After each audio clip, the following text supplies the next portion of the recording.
दिगंबर मुनिराजों के मुनिचर्या में होने वाले या उनके द्वारा सहन किए जाने वाले 22 परिश्रमों की चर्चा हम यहाँ कर रहे हैं। कल से हमने यह चर्चा प्रारंभ की और कुछ बिंदु कल हमने विषय के अंतर्गत लिए थे।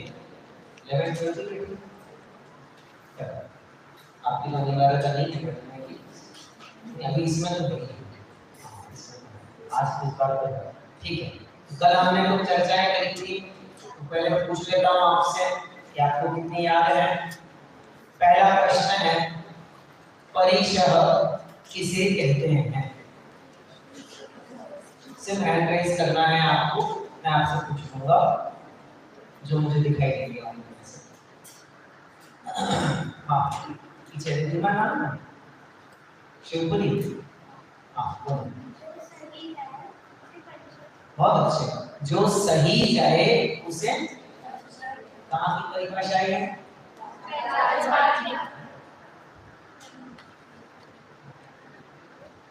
भूल गए? लिखा है आपने नाम?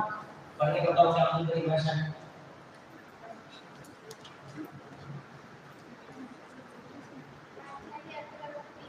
आचार्य अकलन देव की कौन से ग्रंथ की? बोलो।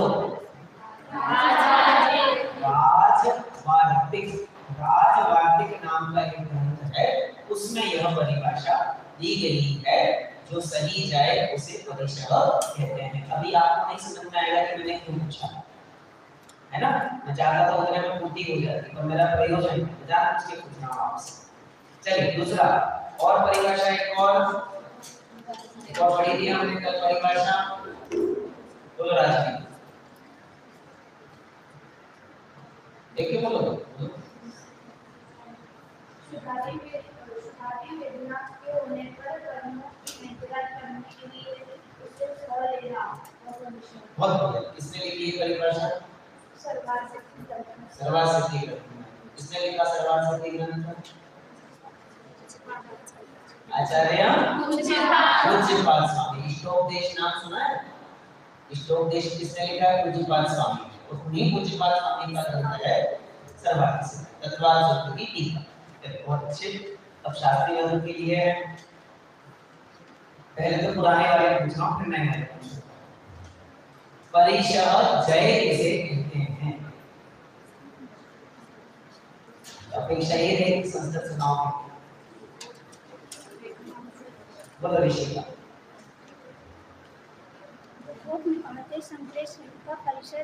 बहुत अच्छे। अर्थ बताइए।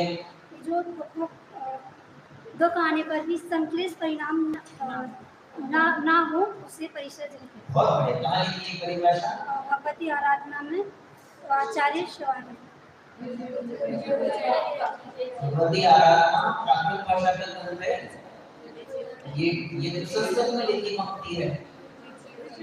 भगवती आराधना की 1171 नंबर गाथा की विजयोदया नामक टीका के अंदर यह पंक्ति है। बहुत अच्छे। एक और परिभाषा मैंने कल बताई थी, याद है किसी को? चलो रेफरेंस बता दोगे तो भी चला जाता हूं।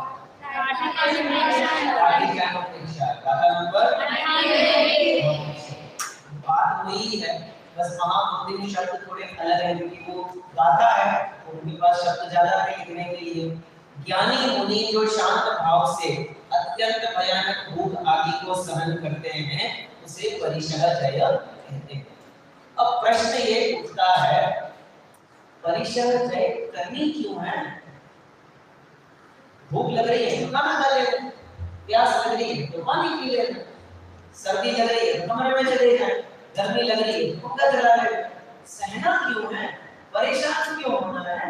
दत्त कुमार के माथे पे कोई सिगड़ी जला के चला गया, दत्त कुमार हटा के साइड में रख दे, और क्या करे? पांडवों को जलते हुए आभूषण पहना दिए, पांडव क्या करे? उतार के साइड में रख दे, और क्या? इतना आसान है। जबरदस्ती में क्या करना उसे? जबरदस्ती सहन करना। जबरदस्ती क्यों सहन करना? नहीं सहन करना, हम नहीं करेंगे हम सहन, बराबर। सब मैं आपसे एक सिंपल सा लॉजिक पूछता हूँ, आप लोगों के साथ कभी हुआ नहीं? दूध की तपेली गैस पे रखी थी और अभी भी दूध उबला है। कभी कभी जोश जोश में वो ठंडी नहीं होती पूरी अच्छे से और उसे हम उठा के दूसरे स्थान पे रखने चले जाते हैं, ऐसे पकड़ के। अब वो गर्म लग रही है, अब आप छोड़ देते हैं उसे, जल रहा है, जल रहा है हाथ आपका, छोड़ देते हो कब तक, जब तक जहाँ उसे रखना है वहां रखना है, बराबर है। स्थिति ऐसा, हाथ चल रहे हैं, आपने सहन क्यों किया, छोड़ देते हो उसे, नुकसान हो जाएगा। बराबर ध्यान में है, क्या हो जाएगा, नुकसान हो जाएगा, दूध गिर जाएगा, आदि मानसी हुआ कि नहीं हुआ कभी ऐसा, घर के काम नहीं है वो ऐसा। अब सबके साथ होना चाहिए, ऐसा प्रयोग करके देखो कभी। तो ये बहुत अच्छी व्याख्या है, परिश्रम क्यों सहना पड़ता है, क्योंकि दिखाई दे रहा है अगर सहन नहीं करेंगे तो नुकसान होगा, अगर अभी नहीं सहेंगे तो नुकसान होगा। क्या नुकसान होगा, तो आचार्य उमा स्वामी देव ने इसकी व्याख्या है। तत्वार्थ सूत्र 9वां अध्याय 8वां सूत्र क्या लिखा, शेष कुछ है लगाओ भाई, मार्गाच्यवन निर्जरार्थम परिशोधया परिशः। एक बार ये 11th क्लास में पास करके आए हैं वो बच्चे, बताओ इसमें आपके ख्याल का कोई पत्ते दिखाई दे रहा है क्या आपको,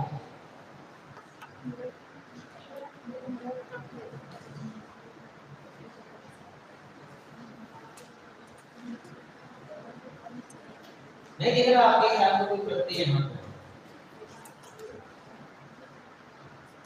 को दिख रहा है, एक प्रत्यय यहाँ लगा है जिसकी चर्चा मैं कर रहा हूँ आपसे, प्रत्यय उपसर्ग नहीं, मार्गाच्यवन निर्जरार्थम परिशोधव्या परिशः। अरे परिशोधव्या, मैं कह रहा हूँ प्रत्यय विभक्ति के साथ जो परिशोधव्या,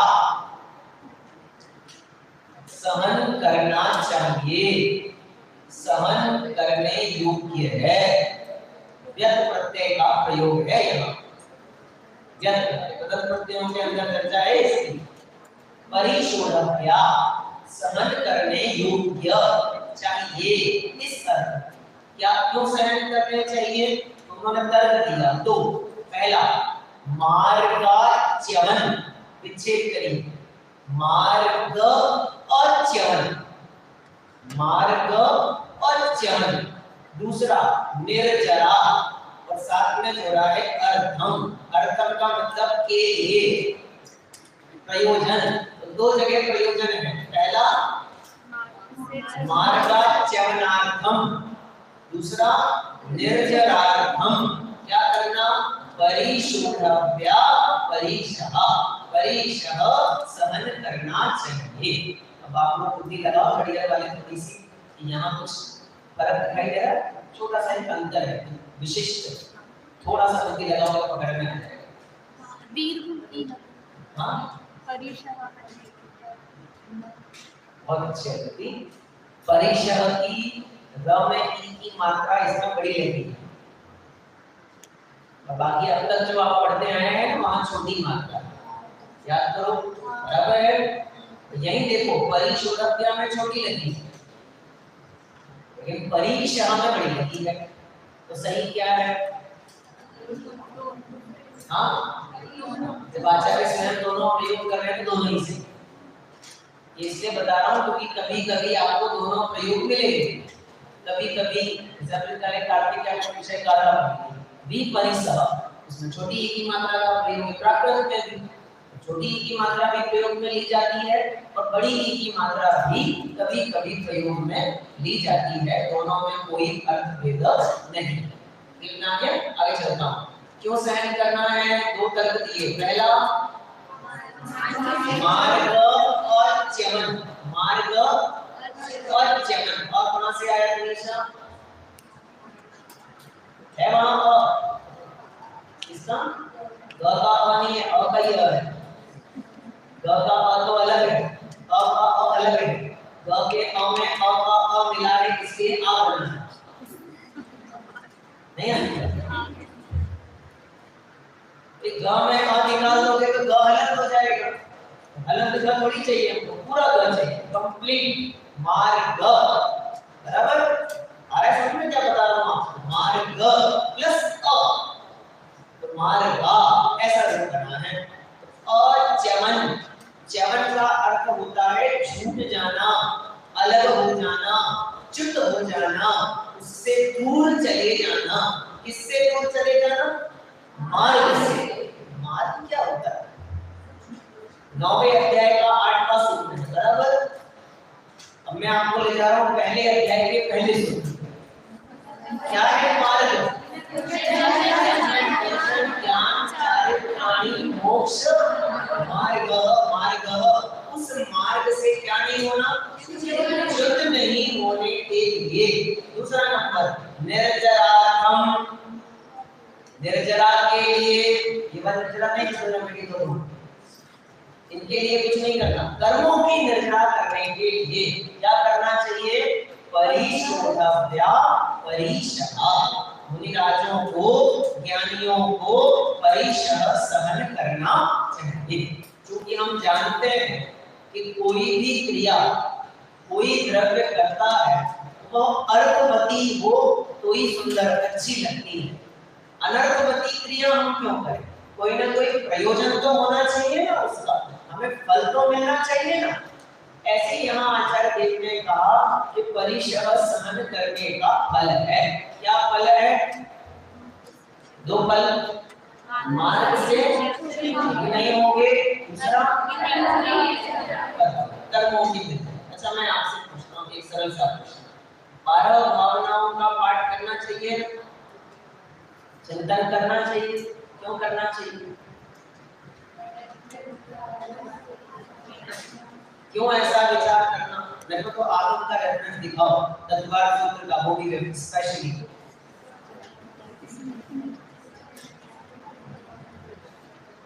हाँ ये वहां लिखा कि इसलिए करना, तो ये लिखा कि ये आश्रम के विरोध का कारण है। हाँ जी, आश्रम के विरोध का कारण है। बहुत अच्छे, फर्स्ट लाइन से लास्ट लाइन बराबर चल रही है, पूरी क्लास बराबर चल रही है। बहुत अच्छा एक सूत्र है तत्वार सूत्र, रेफरेंस के लिए आप सबको नॉलेज हो जाएगी अच्छी। संसार जगत काय स्वभाव व संवेग वैराग्यम, सुना है? जगत काय स्वभाव व संवेग वैराग्यम। अब इस सूत्र पे कभी आप सोचना बैठ करके, स्वभाव लिखा, द्विवचन का प्रयोग, बराबर, द्विवचन का प्रयोग क्यों? दो जगहों के स्वभाव होने हैं, उनके बारे में सोचना है। किस किस के? जगत और काया। काया माने शरीर, जगत माने संसार। संसार और शरीर के स्वभाव का विचार करने से क्या आता है? संवेग और वैराग्य, बराबर। अब संवेग आदि की व्याख्या अभी योग्य नहीं है, लेकिन आप पढ़ना प्रथम संवेग अनुकंपा अस्तित्व के बारे में, तभी अपन चर्चा करें। अब 12 भावनाओं में से 6 भावनाएं जो आप शुरुआत की पढ़ते हो, अनित्य, अशरण, संसार, एकत्व, अन्य, ये जगत के स्वभाव को बताती है। और छठवीं भावना अशुचि, ये काया के स्वभाव को बताती है। तो इनका फल क्या मिलेगा? संवेग और वैराग्य। इसलिए 12 भावनाएं चिंतन करने योग्य है। इसे तत्वार्थ सूत्र में आचार्य कुमार स्वामी देव ने ऐसे बहुत से प्रश्नों का समाधान दिया है। आपको ढूंढना पड़ेगा, थोड़ी मेहनत करनी पड़ेगी, मिल जाएंगे सारे समाधान। ऐसे एक प्रश्न हमने पूछा, परिशह क्यों सहन करें? तो आचार्य देव ने उत्तर दिया, मार्ग से च्युत न होने के लिए। दूसरा नंबर, कर्मों की निर्जरा करने के लिए परिशह सहन करना चाहिए। अब एक प्रश्न शास्त्री वर्ग के लिए, मैंने कल आपके लिए प्रश्न दिया था ना, क्या दिया था? स्थानों की अपेक्षा करें। और आगे चर्चा करें, कौन कौन से कर्म परिशह में निमित्त होते हैं?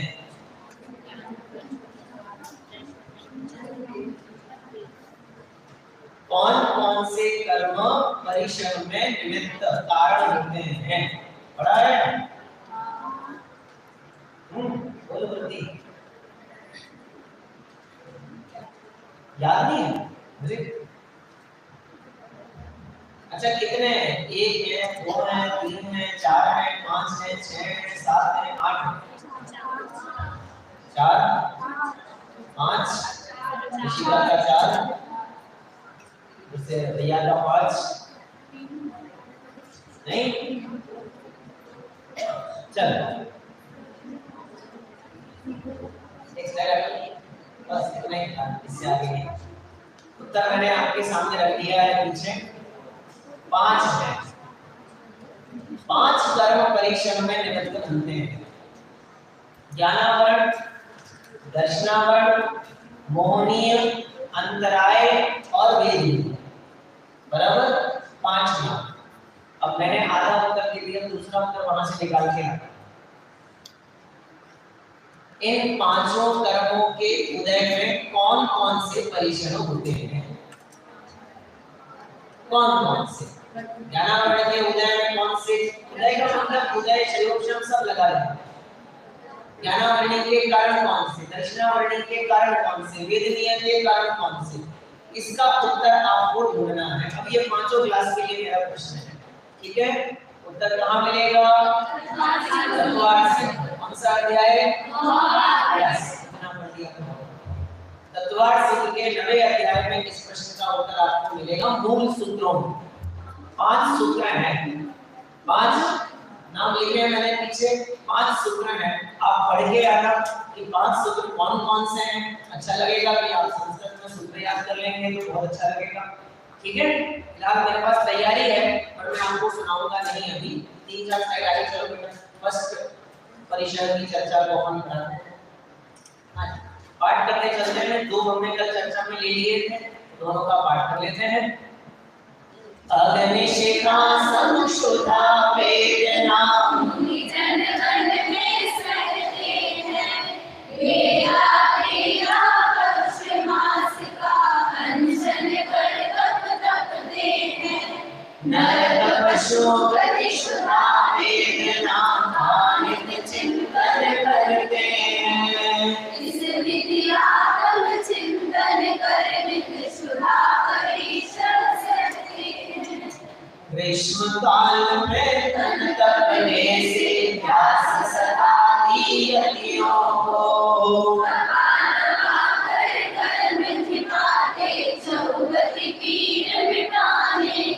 प्यास पीर को चीर चीर कर शांति नीर को पीते हैं। इस विधि मुनि जन प्यास परीक्षण ग्रीष्म ऋतु में सहते हैं। एक आपने एक सियार की कहानी सुनी होगी, जैकल, जिसे हम अंग्रेजी में कहते हैं सियार। अधिकतम लोग इसे भेड़िया अथवा लोमड़ी समझ लेते हैं। भेड़िया अलग चीज है, लोमड़ी अलग चीज है, सियार और अलग चीज है। एक सियार की कहानी अपने यहाँ आती है जिसने रास्ते में पानी न पीने का नियम लिया था। सुनी होगी सबने? दिन के समय उसे जब कहीं पानी न मिला तो गुफा के अंदर वह पानी पीने गया। वहां पानी तो था लेकिन उजाला नहीं था, नहीं पिया। फिर बाहर आया तो उजाला था, उसे लगा दिन हो गया। फिर गया पानी पीने, फिर अंधेरा दिखाई दिया। फिर लौट आया और उसने इस उठा पटक में, भाग दौड़ में अपने व्रत नहीं तोड़े, अपना नियम नहीं तोड़ा, इसलिए उसकी प्रशंसा। आ रहा है समझ में? यानी एक सामान्य जीव भी यदि शुद्धात्मशा से बढ़कर अपने नियम और व्रत को स्थान देता है तो उसकी प्रशंसा मुनिराज भी करते हैं, आचार्य भी करते हैं। जबकि है सामान्य सा श्रावक, तेज गति का जीव, भी प्रशंसा होती है। जब मुनिराजों के ऊपर ऐसा उत्कृष्ट परिश्रम आता है तो मुनिराज अपने परिणामों की संभाल के लिए उसे निश्चित रूप से सहन नहीं करते हैं। ऐसी क्षुधा और प्रशा नामक परीक्षण की चर्चा कर हमने करी। अब आगे चलते हैं। 2 परीक्षण है, शीत और उष्ण, उनकी चर्चा करते हैं। तीसरा परीक्षण शीत परीक्षण। कप कप कप, एक कप और है। कप कप कप कप कपती रहती शीत पान से देह सदा, तथा पिया चिंतन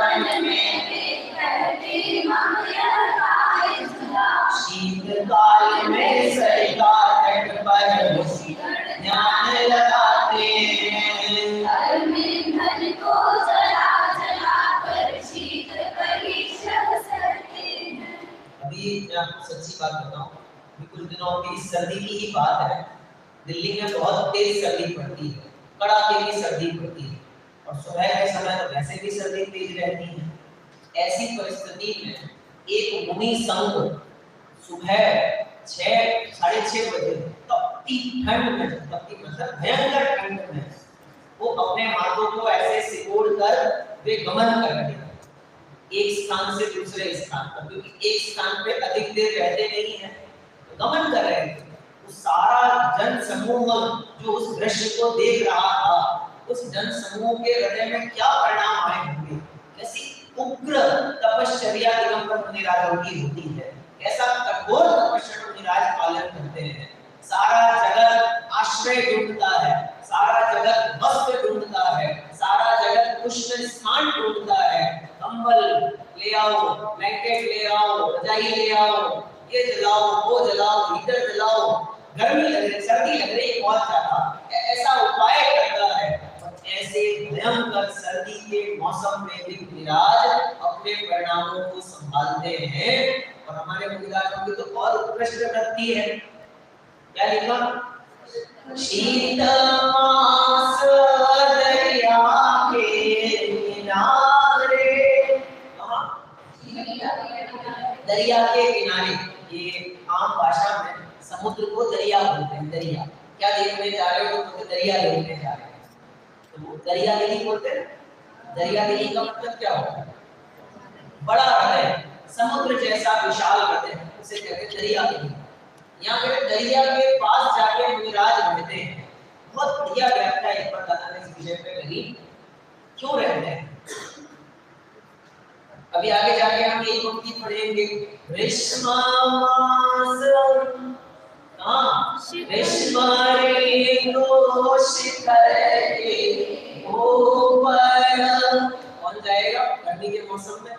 समय शिखर की चढ़ना होता है ना, तो हम रात की जगह में चढ़ जाते हैं। क्यों चढ़ जाते हैं? गर्मी लगेगी, चढ़ नहीं पाएंगे, पसीना आएगा, धूप पड़ेगी, फिर वंदना कैसे होगी? इसके लिए रात की जगह बजे 2 बजे उठ के ना धो के फटाफट चढ़ जाते हैं। तो ये अगर 7-8 बजे चढ़ना होते तो संभव ही नहीं है कि जो चीज 7 बजे प्रारंभ करे वो वंदना करे, संभव ही नहीं है। और ऐसे मौसम में मुनिराज कहाँ बैठ रहे हैं? शिखर के ऊपर। क्यों? कोई और जगह नहीं मिली बैठने के लिए। हम तो इस स्वाध्याय भवन में भी वो जगह ढूंढते जहाँ पंखे की हवा आ रही है बैठने के लिए। पंखे में डिस्टेंस ज्यादा है, पंडित जी देखा जाएगा कभी बच्चों को, जानबूझ के पहले से आके अपना बैग रख के जाएंगे। कहाँ पे? जहाँ हवा आ रही हो। अपनी अनुकूलता कितनी प्यारी है हमें, कितना अच्छा लगता है। जैसे रूम डिवीजन हो गए, रूम डिवीजन और पता चले, सबसे पहले दौड़ के क्या करेंगे?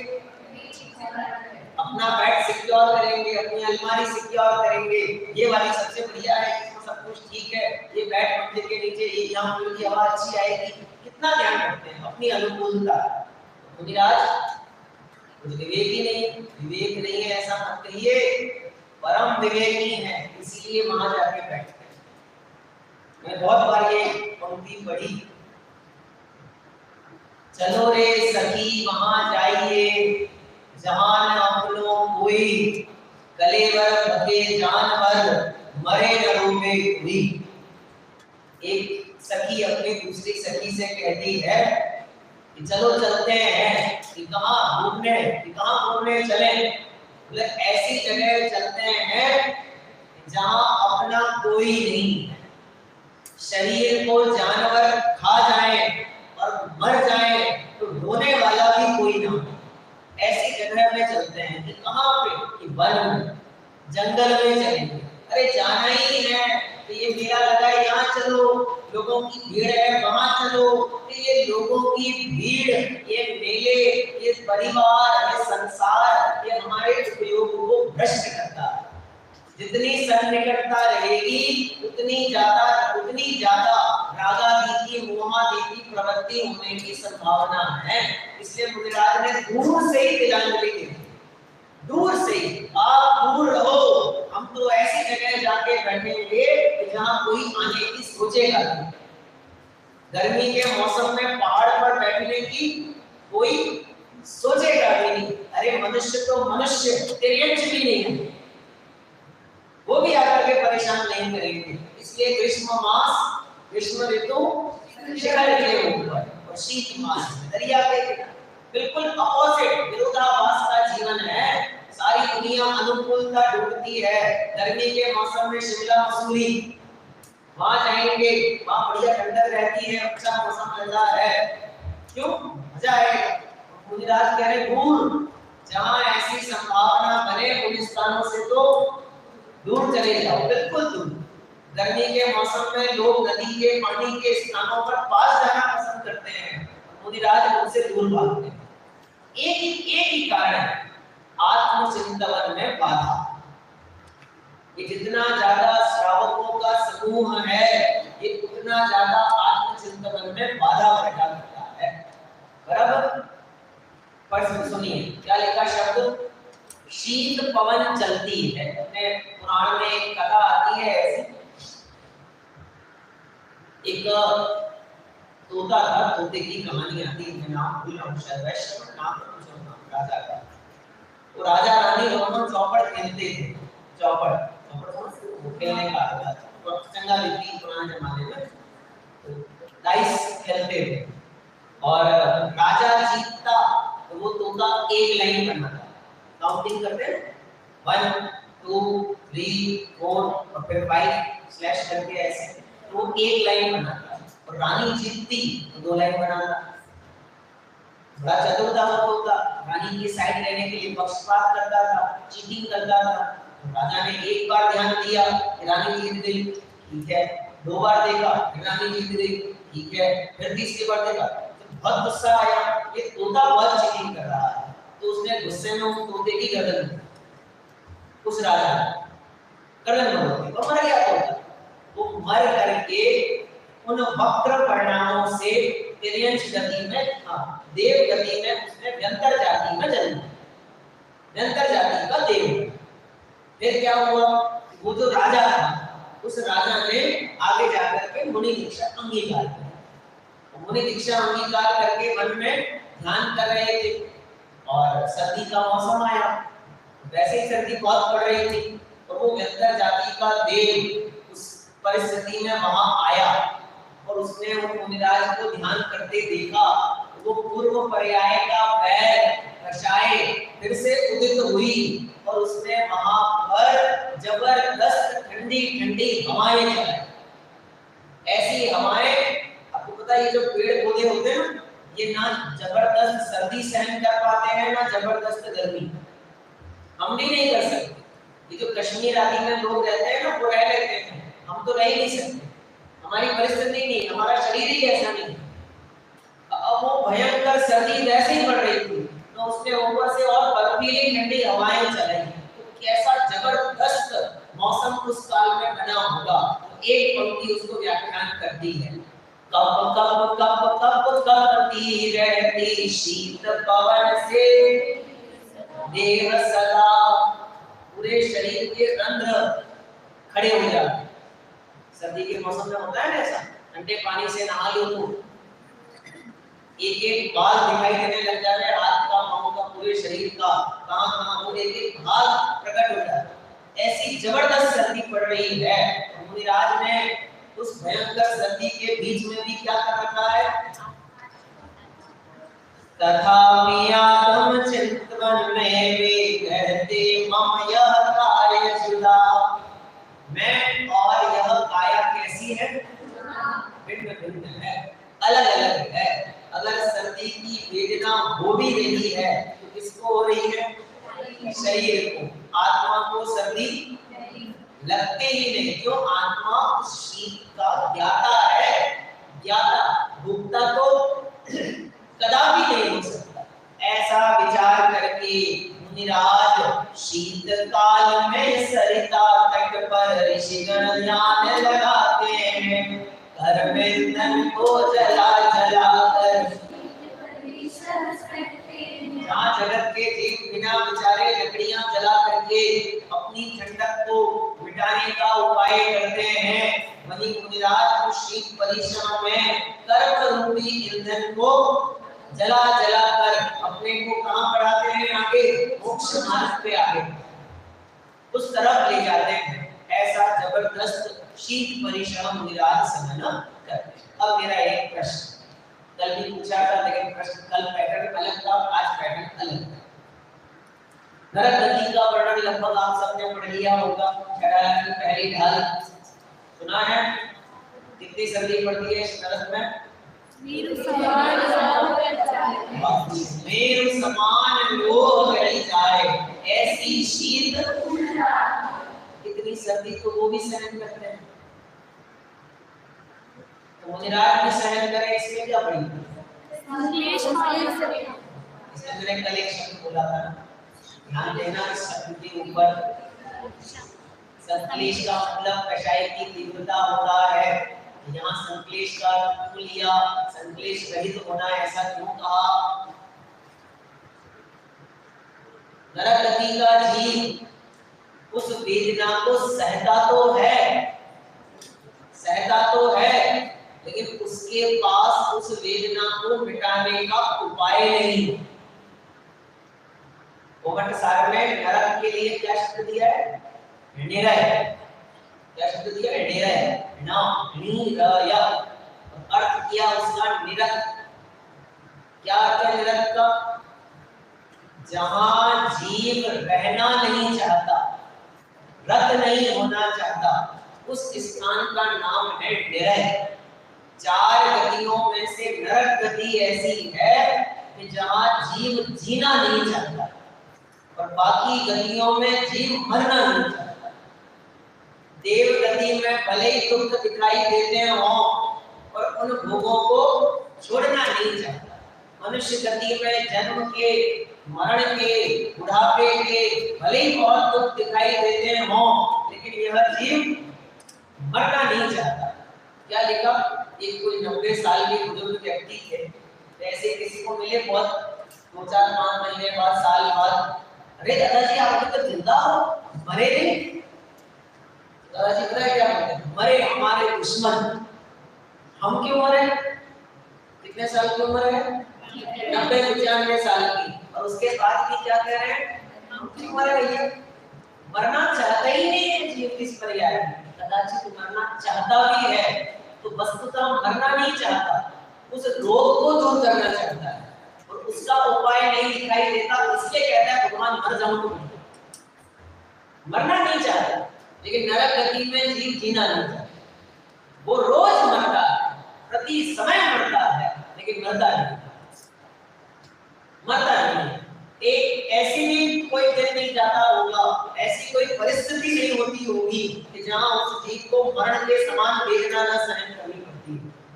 आप कल्पना करो उस दृश्य की जो आदि पुराण में वर्णित है कि किसी नारकी को ऐसे जैसे मैं बैठा हूं वैसे बैठा करके पीछे से एक हथौड़ा मारे।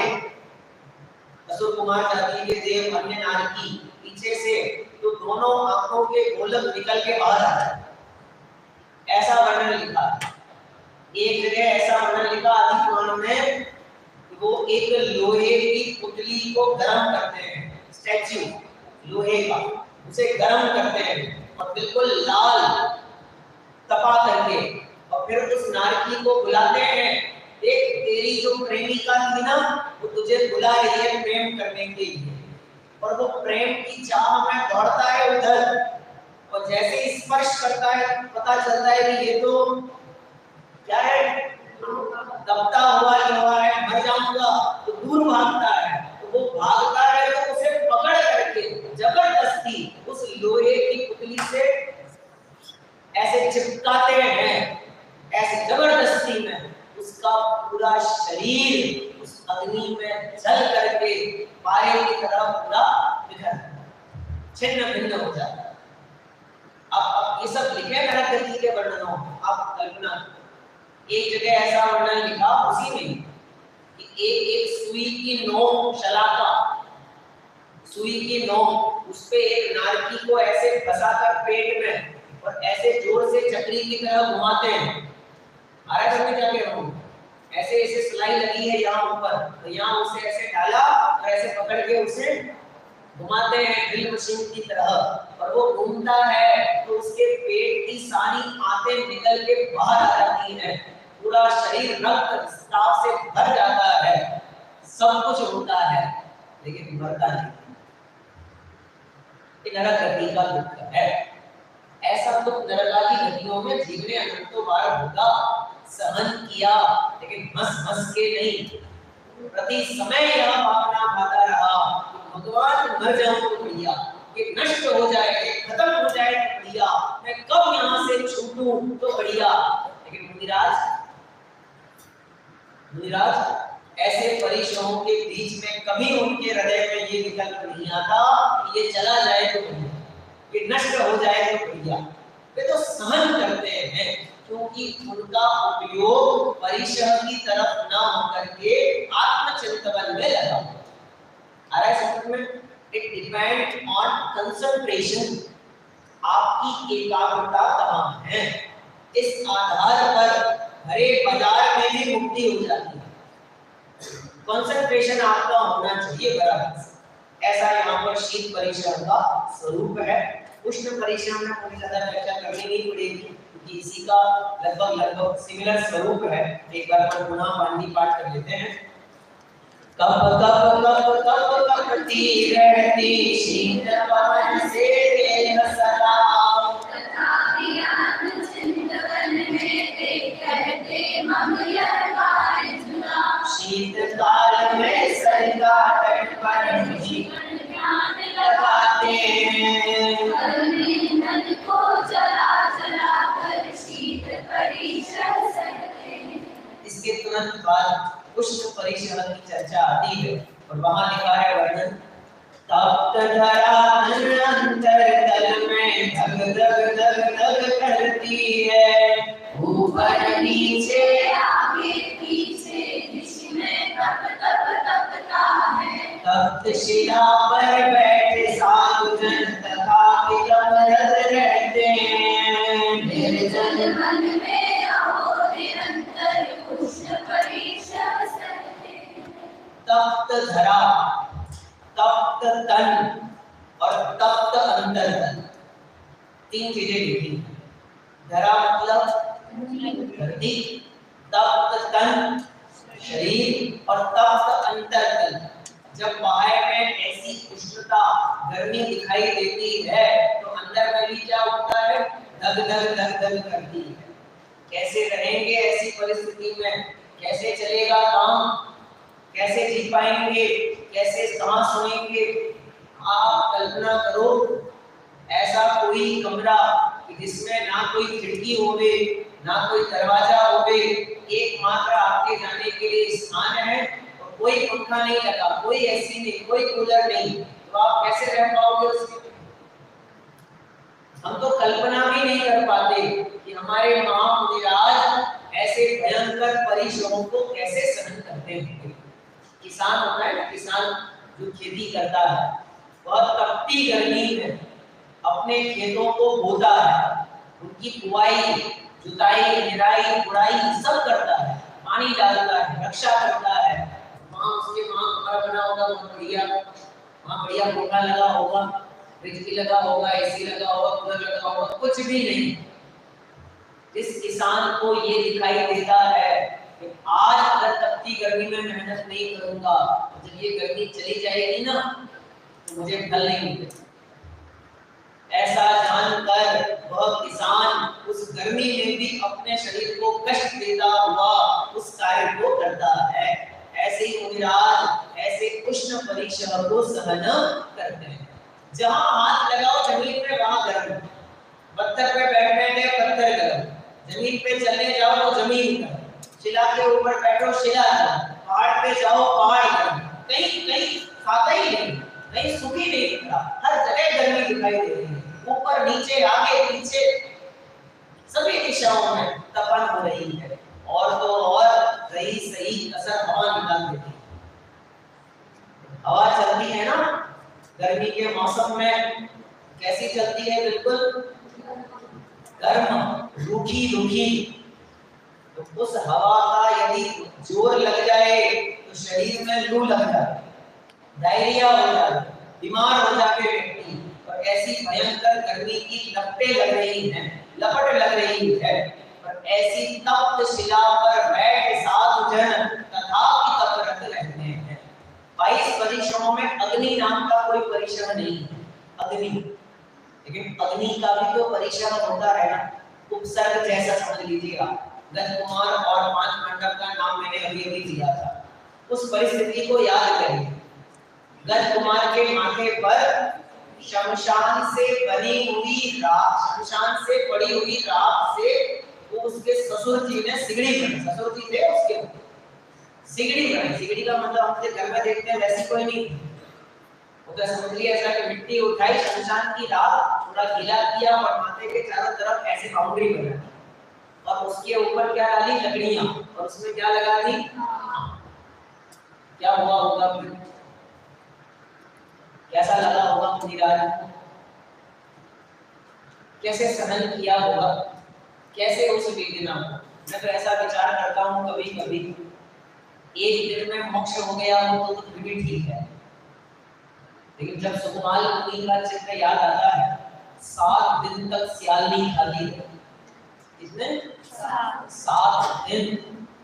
वो चित्र याद करो, लिखा होगा अपने मंदिरों में कहीं पे, आपने पाँव में से काटती है एक सियालनी जो बच्चा जो वो खाती है, और मांस खाते खाते हड्डियां दिखाई देने लग जाती हैं उस पाँव में से।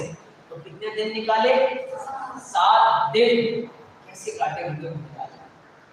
हमें तो यहाँ एक जरा सा कहीं दरवाजे पे उंगली आ जाए ना छोटी सी, या कहीं जरा सा कट वट लग जाए तो तत्काल में 3-4 साल का बच्चा को पापा बैंडेज लगाओ।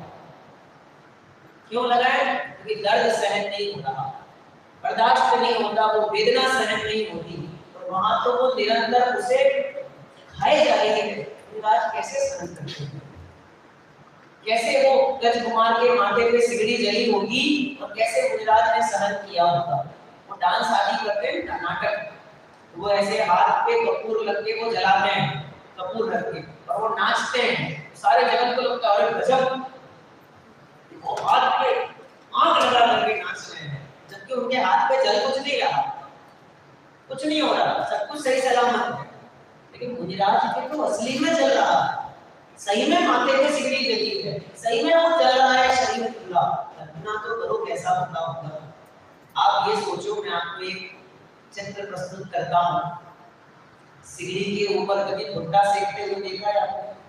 भुट्टा मतलब मक्की का दाना नहीं हो, पूरी मक्की का वो आता है, भुट्टा ही बोलते हैं। क्या बोलते हैं आपके यहाँ? भुट्टा बोलते हैं। विशुद्धि बराबर है। तो वो भुट्टा है ना, वो सिगड़ी पे कोयला लगा करके, आग लगा करके वो सेका जा रहा है। कल्पना करो कभी भुट्टा नहीं होके हमारा माथा हो।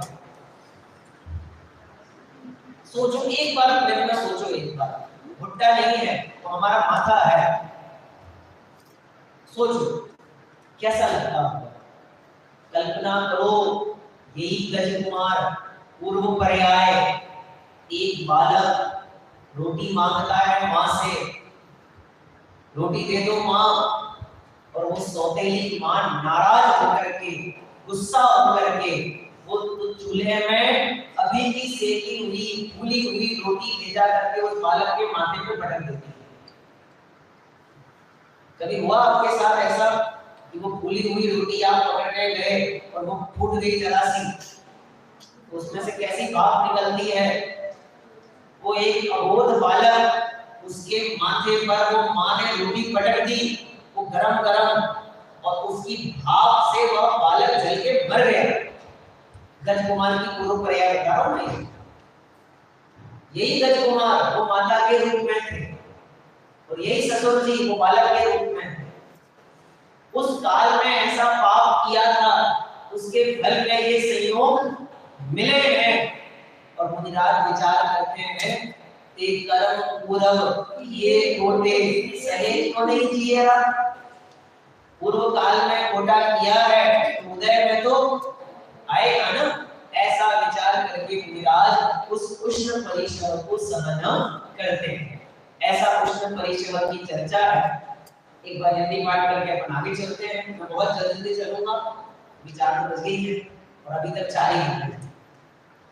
तब तरा तनंतर तल में करती है, ऊपर नीचे आगे पीछे बीच में तप तप तपता है। तप्त शिला पर बैठे साधु जन तथा तपरत रहते हैं। निर्जन मन में आओ निरंतर उष्ण परिश्रम सहते हैं। तो आप लोग बहुत अनुकूलता में रह रहे हो, तो आपको अभी समझ में नहीं आ रहा कि धर्म साधन कितना कठिन कार्य है।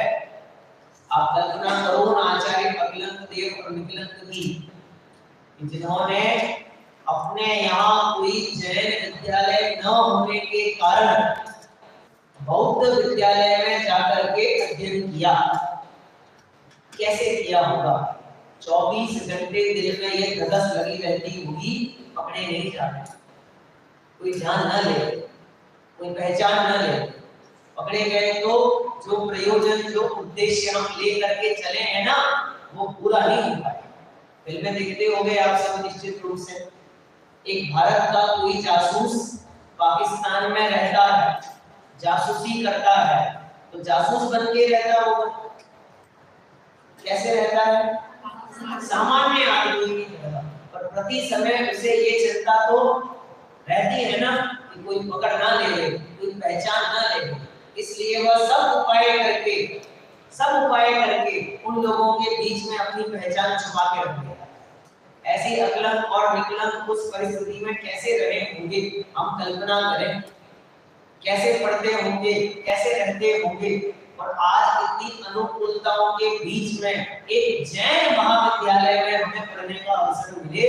और कभी आप जबरदस्त देखो, एक संज्ञा होती है परिग्रह संज्ञा, सुनिए कभी आपने परिग्रह संज्ञा? एक संज्ञा होती है आहार संज्ञा, बराबर। अभी दोनों संज्ञाओं में बड़ा जबरदस्त मेल है। चींटी, मच्छर, इन लोगों में, इन जीवों में बड़ी जबरदस्त दोनों संज्ञाएं तीव्र पाई जाती हैं। एक मच्छर कभी आपको डंक मारे, डंक, तो आप बिल्कुल अपने हाथ को मत हिलाओ, कभी प्रयोग करके देखना, बिल्कुल मत हिलाओ, एज इट इज रहने दो। वो आपके खून को चूसेगा, आपको दर्द भी होगा, 2 मिनट सहन कर लेना। वो चूसता है खून को, और वो उसका कितना बड़ा मुंह होता है? बहुत बड़ा होता है, बहुत छोटा होता है, बहुत छोटा तो उसका मुंह, उसके मुंह में उसकी पतली सी वो नॉब, सुई, डंक उसका, वो घुसाता है हमारे शरीर के अंदर, और उसके अंदर से वो क्या चूसता है? खून चूसता है। तो वो धीरे धीरे खून चूसता है, तो धीरे धीरे उसका जो पेट होता है वो लाल हो जाता है, हमारे खून से लाल हो जाता है, भर जाता है पूरा पेट, लेकिन फिर भी वो पीना नहीं चाहता, पीना नहीं चाहता। आहार संज्ञा भी है और परिग्रह संज्ञा भी है। आवश्यकता से अधिक इकट्ठा करने की भावना भी है। ये आपको शायद पता नहीं, पता आप लोगों ने अकाल देखा ही नहीं है, आपको क्या पता? तो हमने अकाल देखा नहीं है पर सुना बहुत है। एक अकाल पड़ा था 1956 में, शायद किसी को पता होगा, इसे 56 का अकाल कहते हैं, बहुत जबरदस्त। और अकाल के समय पे चींटियों के जो गरौंदे होते हैं उन्हें तोड़कर अनाज निकाला जाता है, वहां मिलता है। और क्यों मिलता है उसका कारण है कि चींटियों की सामर्थ्य है कि वो अपने वजन से 10 गुना वजन उठा सकती हैं, और वो इकट्ठा करती जाती हैं, खाएंगे आराम से, तो वो इकट्ठा करती जाती है उनके स्टोरेज में, और फिर वो इकट्ठा करती रहती हैं, खा तो पाती नहीं है, शरीर तो इतना सा है, बहुत छोटा सा। अब वो इकट्ठा करती हैं और बाद में उस परिग्रह को भोगते कोई अन्य जीव, यानी आहार संज्ञा तो है ही, परिग्रह संज्ञा भी बड़ी तीव्र है। ऐसे में मुनिराज के शरीर पे जब वे चींटी, वे मच्छर आदि डंक मारते होंगे, वे निरंतर मुनिराज के शरीर से रक्त आदि चूसते होंगे। और उस काल में मुनिराज उन जीवों के ऊपर समता रखकर, उन जीवों के ऊपर करुणा करके उन जीवों को अपने शरीर से निवारण नहीं करते। आप कल्पना करो, ये अपने आस्तीन का कपड़ा पहना है, यहाँ आपको ऐसा कुछ महसूस होने की कोई जानवर है, तो प्रथम उपाय तो हम क्या करते हैं कि ऐसे ऐसे करके निकालने का उपाय करते हैं, निकालने का, निकल जाए, फिर भी नहीं निकलता तो बोल नहीं रहेगा, मतलब गड़बड़ है। हाँ, फिर भी नहीं निकलता तो उत्तम रीति तो यही है कि जाइए अपने कमरे में, वस्त्रादि को खोल करके देख लीजिए, कहीं कोई प्रॉब्लम तो नहीं है, कोई कीट आदि तो नहीं है। पर सामान्य जगत को सबसे सरल उपाय लगता है ऐसे करके मस, ऐसे करके मस। और फिर आजकल तो और भी बड़े बड़े उपाय आ गए हैं। एक बैडमिंटन आ जाता है, रैकेट इलेक्ट्रिक वाला, ऐसे करके मजे में कर कर कर कर कर कर कर, कितनी बढ़िया आवाज आती है। हमें इतनी वेदना सहन नहीं होती, हमें एकाध मच्छर भी घर में हो जाए तो ऑल आउट लाना पड़ता है, अगरबत्ती जलानी पड़ती है। तो मुनिराज कैसे सहन करते हैं, ऐसा यह दंश मशक नाम के परिषद की चर्चा है। अभी अपन यहाँ विराम ले रहे हैं। कुछ प्रश्न मैंने आप लोगों के लिए छोड़े हैं, उनको आप अवश्य में ढूंढ के लाइएगा, हिंदी पाठ करके अपन पूरा करेंगे। दंश महर्षिका की परिषद को मन में रात समय में खड़े खड़े वे आत्मचिंतन करते हैं। समाकियां मिलन पर जब कार्य पूर्ण को पीते हैं।